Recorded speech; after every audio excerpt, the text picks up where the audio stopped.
All right. Well, we are live, ladies and gentlemen. We're thrilled to welcome the multifaceted professional to Sweet Stories this week, Sara Altmann. Sara is a seasoned professional with a unique and diverse background that spans across retail, kitchen and bath design, data analytics, and management.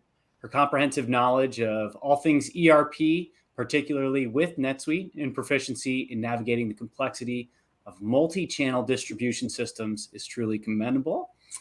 Sara's journey from a professional French horn player to a proficient ERP project manager at Paini US is an intriguing story. We're going to dive in today. Her diverse career trajectory, along with her continued engagement with music as an adult enthusiast, is a testament to her versatility and determination. Sara, welcome. Thank you for joining us today. Thank you. It's nice to be here. Well, before we jump in, I'm Louis Balla, joined with my co-host, Gina Ostrowski. Gina, could you kick us off and we'll jump into a couple of questions? Sure. Hi, everyone. Without further ado, let's dive in with Sara. Welcome, Sara. Thank you.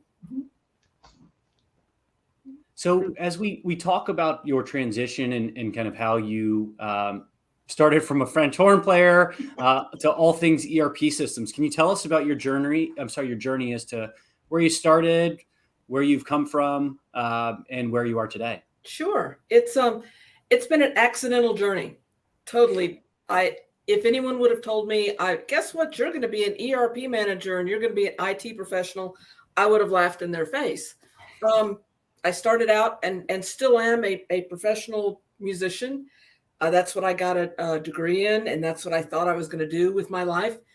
But I'm a musician that doesn't really care to teach, and I really was not interested in waiting tables. So like most professional musicians, you have to have some side gigs. And my side gig, strangely enough, was working at a little hardware store called Home Depot. I started in one of the original stores here in Atlanta, Georgia, back in, I think they started sometime in the early 80s. I joined in 1987. Was really up until recently was my only job, my only employer for, my serious employer other than side gigs playing music. But I started out in one of the stores and wound up through working in all the different departments with them. And it was a wild ride, but, some best in class people that I came across and I work with. I wound up being a SME, a subject matter expert, in a software system that they had recently put in their stores so they could do computerized kitchen and bath design.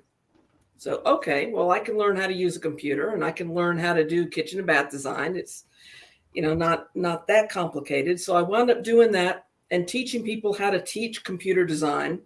Mm-hmm. And they had an opening in the home office.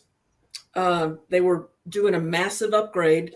They were going from a DOS-based system to a Windows-based system, if that tells you how long ago this was. And their project manager unexpectedly quit on them. So they were desperate to have somebody come out and do it. I could move out within 2 weeks. So within 2 weeks of working in stores, I was working in probably one of the larger IT shops on the planet at the time. We had an entire building. There were probably 1,500 people in there, I guess. Wow. And it was a culture shock, like it was working in, if you go back to the old Dilbert cartoons, it was like being in a Dilbert comic strip every day. Because that really was how things worked. But it was eye-opening, and it was a huge learning curve for me to go from, basically a subject matter expert that I knew how the software worked, mm-hmm. how to use the software, and I knew how to teach people how to use the software. Suddenly I had to know how that software worked, how you tested it, how that software communicated from the mothership out to 800 little ships. Yeah. And I wound up learning a lot of Unix out of and I think they were called the O'Reilly books. They were software, basically books at the time, because we really didn't have Google back then. Yep. That you got these books and it told you how to code. So I learned how to code in Unix, God help me, with these books, because I had to learn, and I was a good copy and paste programmer. And Mhm. to this day, that is the only kind of programming I will do is I'll look at somebody's code, go, I think that's how that must be how that works. I'll copy, change what I need to, and make it work. But one of the things that I think was the most valuable in working in a shop like that went from a handful of stores to, at the time I joined them, 800 stores and up to like 2,500 stores. Right. The guys that wrote the systems and did the architecture for that understood scalability, and they understood process. And so I learned with no preconceived ideas of how you navigate through an IT shop. By God, I learned process. I learned system requirements definition, and I learned how you test, because you think you're going to throw something out to a couple dozen users, try throwing it out to 25,000 users. If there's a bug, if there's a flaw, by God, those stores will find it, and they'll find it within minutes. So you learn very robust QA principles. Yeah, that was an amazing. Home Depot is a well-oiled machine, to say the least. Yeah, to jump in at the deep end. And, when I did that, I realized I had to have some kind of formal background and formal knowledge of how this is going to work to survive. So I was fortunate enough, one, to be here in Atlanta. I could go to Georgia Tech. And because I worked in a shop and I had a VP who supported what I was doing, I got the recommendations that got me into Georgia Tech despite my GMAT scores, which as a musician were kind of hard to keep up with some engineers. But I wound up going back to tech, and I got at the time it was a joint master's program. It was basically an MBA with a management of IT. So it was very quant-based MBA. And what was great about that, I had the letters and I understood the context of what I'd been doing. So I highly recommend anyone who can get as much education as you possibly can. It may never help you, but it sure is never going to hurt you. And I worked there for several years. I retired in 2011, a million years ago in Moore's Law terms, but just because I went back to being a musician. And then COVID hit and my entire music life shut down, and I had the opportunity to go help out a small distribution company. And they sold plumbing products, and I had a background in that. And they bit off a little more than they thought they were biting off when they signed up for NetSuite One World. And I realized that in talking to them that they were in way over their head with what they were going to do with that. I'm like, it's a system. It's an ERP system. How hard can this be, right?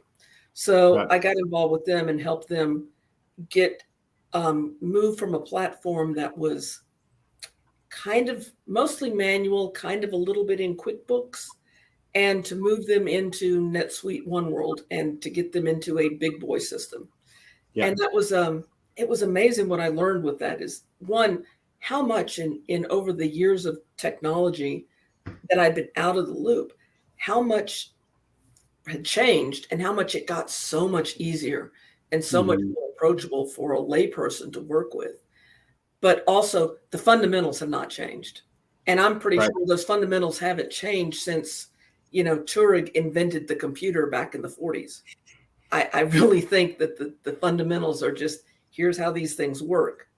So that was pretty much my my journey into this. And it was it's been an exciting ride. I've certainly enjoyed working with NetSuite, and I've enjoyed working with the support team that I have, which is world class.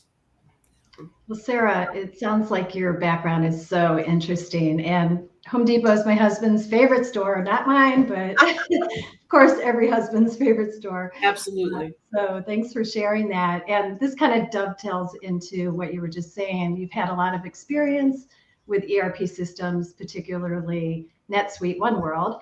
Can you share maybe a lesson learned from your implementation in managing these systems, and then maybe share a challenge that you faced and how you overcome it?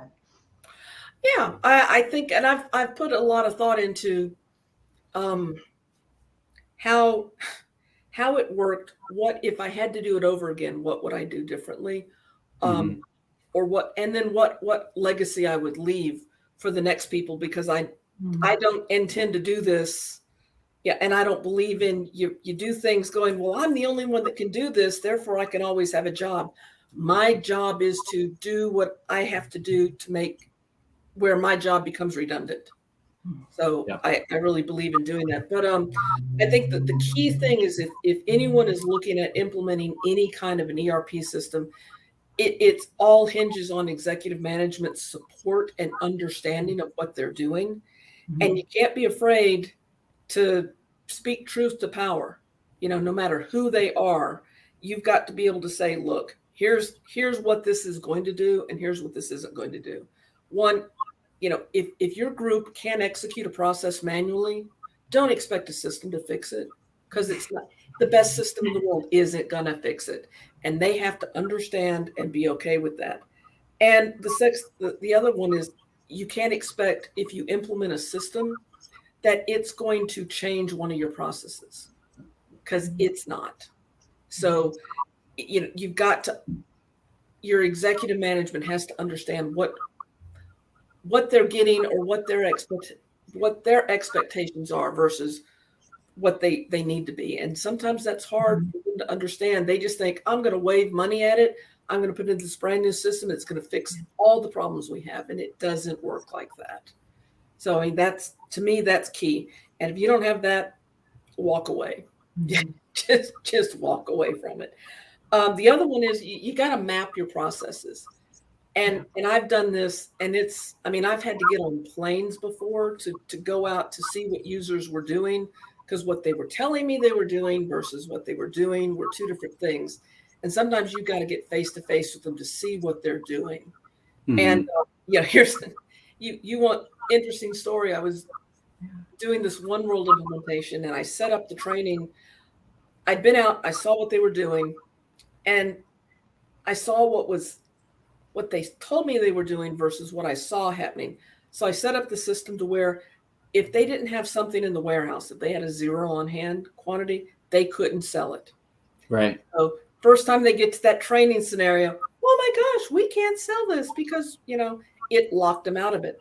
I'm like, well, how do you sell and ship something you don't have? Well, it turns out, they told me, we sell widget A and we ship widget A. What they were really doing was basically selling a widget A, taking a widget B off the shelf, sticking a label on it that called it widget A, and shipping it. I'm like, okay, that's fine. And we can work with that. But you have to understand what you're telling me isn't what you're doing. So you really have to look at what is happening versus what they say is going to go on. I mean, those are the key. I think that brings up a good point of just, data integrity and controls. And maybe, with what you've learned thus far and kind of your, I think the Home Depot background with very kind of, I will say, tighter structure, because you've got such a larger scale. How do you enrich the data you have today? Any lessons learned there? Any recommendations for outsiders who are maybe starting to dip their toes into ERP? Because, like you said, you need that executive buy-in. But what are some critical pieces that you should be considering for data enrichment, as well as the controls that you recommend? I think for data enrichment, first of all, you have to scrub your data. And that really, if you are an implementation team and you're walking into somebody's business, that takes a lot of skill as a diplomat, because you can't really say your data's garbage. You can't say that. Usually it is, but it is, but you can't tell them that. So you have to work with somebody in that company that understands that. Field by field, you can't just go, is your customer data okay? Is your supplier data okay? You've got to go in there and literally field by field, table by table, and look at what they have. Have them send you an example. If that's all, because if they can't talk about tables and fields and stuff like that, how, and I remember having a class on it where basically you get 4 or 5 different levels of data, how well you split your data. Like, first name, last name, you get adder 1, adder 2, adder 3, city, state, zip. Mhm. And then a lot of times you'll see all of that truncated into one field. And so you've got to get really good with, I got really good with Excel and Yep. learned how to clean and clip and split and concatenate, and you got to pull it apart, clean it up, put it back together. And that takes a lot of time. And, I think a company can do that if they've got the people there that understand how to do that. But I don't think that they really understand the need for doing that until you start exporting and importing large sets of data. And some companies are going to have more than others, but I think it is absolutely critical that their data is clean. If they've got old customers that they need to get rid of, they need to start getting rid of them before you start pulling data. If they don't have a pristine GL, they've got to have a pristine GL before you start moving that around, because it's too hard to fix once you get it moved over into the new stuff. And you know what? No matter how great your system is, if the data's garbage, they're going to think your system's garbage, because a user just doesn't make that differentiation. And I accept that. That's just how it is. And I'm curious, you mentioned kind of your experience with that organization going from QuickBooks to NetSuite and maybe jumping a little too early. What do you think is the appropriate transition for a company who may be on QuickBooks, and we'll say distribution, retail space, where it's like, all right, time to grow up to that big boy ERP or, kind of middle layer, we'll call it QuickBooks on steroids? I think it is understanding where they want to be in 3 to 5 years, what marketplaces they want to be in, what kinds of customers they want to have.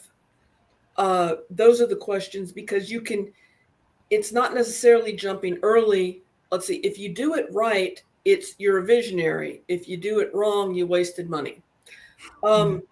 I think to get the value of going to a system like NetSuite and One World is you can deal in multiple currencies easily. So if you're buying from multiple places that you've got to work in different currencies, it does that well, that you may have your inventory in dollars, but you're buying stuff in euros or yen or whatever. It makes that really seamless. And that becomes critical, not necessarily from a user point of view, but for your accountant's point of view, when you have to go back and revalue things. And I don't even want to get into the accounting part, but I know it's important to them. You have to have flexibility on the kinds of customers that you're selling to. And if you're selling to more, I think it's called multi-channel distribution, if you're selling to different kinds of people, they all react and they act slightly differently. So NetSuite gives you the ability. I can keep customer part numbers that are very different from my internal numbers, and I can keep I haven't hit a wall with it yet, and I've got a whole bunch of them in there. So it allows me to easily extract data to talk to my customers in their language, not necessarily my language. So it supports where I might have, it's my widget A example. The only reason that widget A was widget B is in their old system, it had different unique identifiers, but essentially it was a different brand. Yeah, it was the same thing. So of course the people in the warehouse knew it was the same thing. So let's just stick a different label on it and send it. Okay, that's fine. NetSuite can support that. QuickBooks couldn't support that. But NetSuite allows me to keep an inventory accurately and sell it and call it all different flavors that I want to. So I think that's a good thing with NetSuite. And it also allows for easy extraction of data, because I have to feed multiple people, multiple things on a daily, sometimes hourly basis. And I can set it up and go, just send this entity this set of data, 4 times a day. Send this person this data on a monthly basis. Once you set it up, it goes, and you really don't have to worry about it again. And I think it's going to, if you did ever want to go in and put your own e-commerce site in, I believe it would integrate fairly easily with that, given some of the things I've seen that they've set up with Shopify now. Yeah. Yeah, we've seen a lot of success there, and outside of NetSuite, and I think Gina has a couple questions too. But outside of NetSuite, you noted just how you took some time off, and then the digital transformation kind of exploded. But it's all kind of the same to a certain extent. What are you most excited for in the next couple of years with not just NetSuite, but just whether it's AI, whether it's different process automation that you're kind of hobbying or tinkering with in the background? I've always been, it's kind of old school, but I've always been fascinated by price sensitivity. Okay. Just because that's the retailer in me, that I want to make as much money as I possibly can. And when you go back to the days, I'm working on that with the group I'm with now, to say, because they're old school. Hey, it's a list price, and then we apply a factor to it, and so our customer gets, depending on who our customer is, they get a different factor, but it applies to the standard list across the board. And I'm like, no, you don't have to do that. No one's done that. The people who get this haven't done that for 20 years. They're going in and tinkering, depending on the item. If it's an item you have to have, and you either need it or you don't, you can jack that price through the roof, and they don't care because they need it. And so if you know your inventory and all the components that you sell well enough to understand that, you can, there's some margin opportunities there. Mm-hmm. So to me, I'm fascinated with being able to extract, and I did this 20 years ago at Home Depot, because I was able to dive into their data and start looking at it. NetSuite makes it so much easier to do now, but I can look at what is getting bought with different things. So I can see, when you buy this item, what is typically bought with it and why. And and maybe there's items that everyone is going to want to shop, and that's kind of the benchmark. You have to keep that low, but then I can grab different things. People, appliance dealers have done that for years with, if you want it in this fashionable color, we're going to jack the price. You can drive down, much deeper than just color. So I think, to me, I'm enjoying working on that and seeing how much margin I can grab out of it. But what I really think is going to drive us to the next level is going to be the AI. Okay. And I am not at all afraid of that. I don't think that's for 1 second going to outsource anyone in the technical field that is adding value. AI is not going to replace you. If you're sitting at your desk doing something that a robot could do, shame on you. You got to figure out what to do that you add value as a human being. Yeah. Which is finding out ways to do it smarter, quicker, less labor intensive. And I think that that's going to free up so many people to do so many other things. I mean, I'm looking at IBM, for example. I mean, that's pretty old school technology. They've been around since the 60s, probably. That's the first I remember them, or remember hearing about them. But their biggest growth vehicle right now is in AI. That's where they have put a lot of resources in. Okay, so that's a company that I tend to value what they're doing. Right. I just think that, and I hear IT professionals out there, and they grouse about it, like, this is going to outsource us. Well, no, not any more than having coders that live all over the world. Yep. We've got that today, and that was 30 years ago. That was we're all it's all going to go to China or India or South America or wherever. There's still a lot of people making a lot of money in IT in this country today. You are absolutely correct. There's always that little fear factor with change, and we're trying to embrace it here at Nuage. Help us write some things. You guys are, off topic. I can't tell you how awesome I have found working with Nuage is. It is just because I've worked with other implementation groups for NetSuite, and they were at NetSuite's on their list of, here's people we recommend.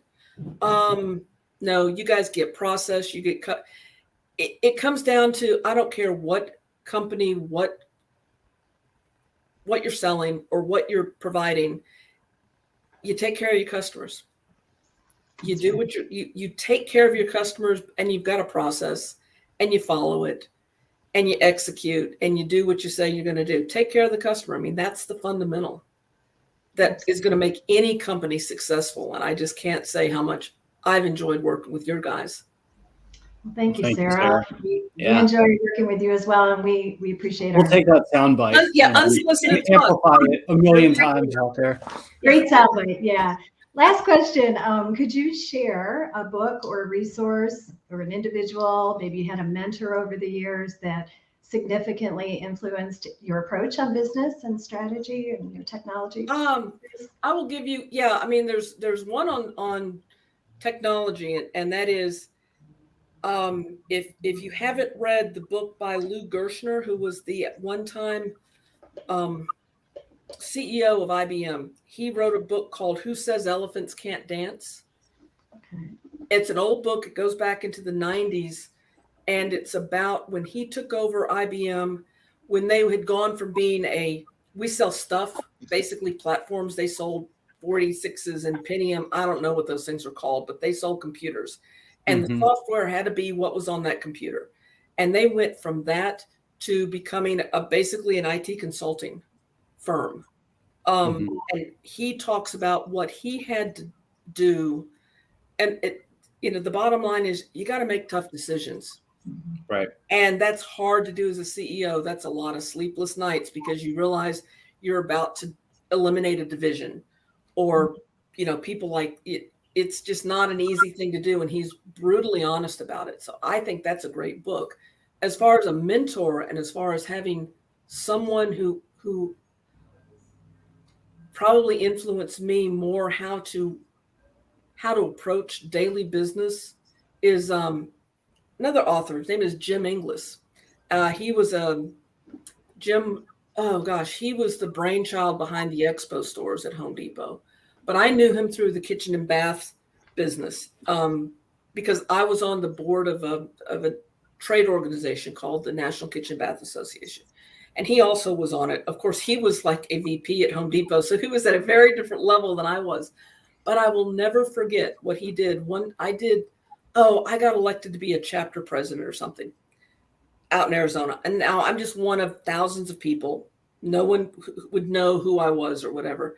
Jim saw my name come up on something that obviously came across his desk at the NKBA.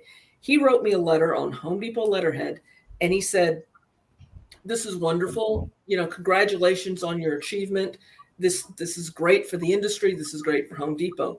But being on Home Depot letterhead, coming from the home office, from a VP, executive VP office, he copied everyone in the chain of command for my store manager, district manager, up the chain. So they got this letter going, we have no idea who this person is. But obviously, whatever it was she did was important. So we should recognize that." And I never forgot that in fact, I still have that letter to this day. So then when I got on the board, I was able to, as different kitchen designers at Home Depot would take these tests and become certified designers, I would get that list through NKBA. So I did the same thing to them because I'm nobody, of course. I'm like this IT person sitting in a cube, but I had access to Home Depot letterhead.